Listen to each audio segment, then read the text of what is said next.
Alamin ang latest weather update ngayon dito sa Sir Aris Official Weather News Today. Monitor itong low pressure area na ating na nasa loob ng Philippine Area of Responsibility. Huli itong namataan may 1,375 kilometers silangan na extreme northern Luzon.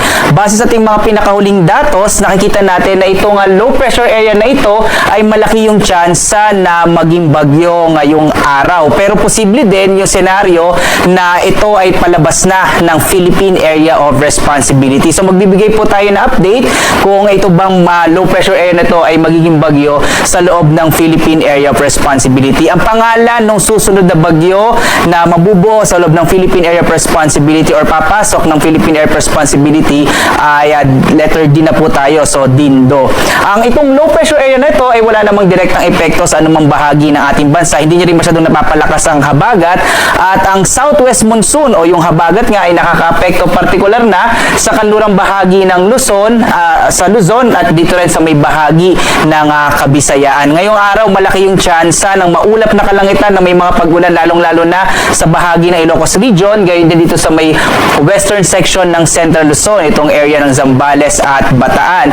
May thunderstorm advisory tayo around 3 a.m. ngayong araw at posible yung mga pag-ulan lalong-lalo na sa may bahagi ng Central Luzon, gayon din sa ilang bahagi ng Cavite, Batangas at ilang bahagi ng Kamaynilaan. But generally, ngayong araw ay asahan pa rin natin yung mga isolated o pulong pag-ulan, pagkinat pagkulog sa malaking bahagi ng ating bansa. Makikita nyo itong bahagi ng Mindanao, halos walang masyadong kaulapan, pero posible pa rin yung mga thunderstorm sa hapon hanggang sa gabi.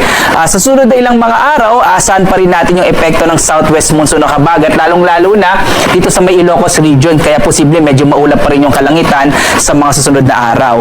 Samantala, sa iba pang bahagi ng ating bansa for the rest of the week, ina-expect pa rin natin yung mga isolated o pulong pag-ulan, pagkinat pagkulog sa hapon hanggang sa gabi.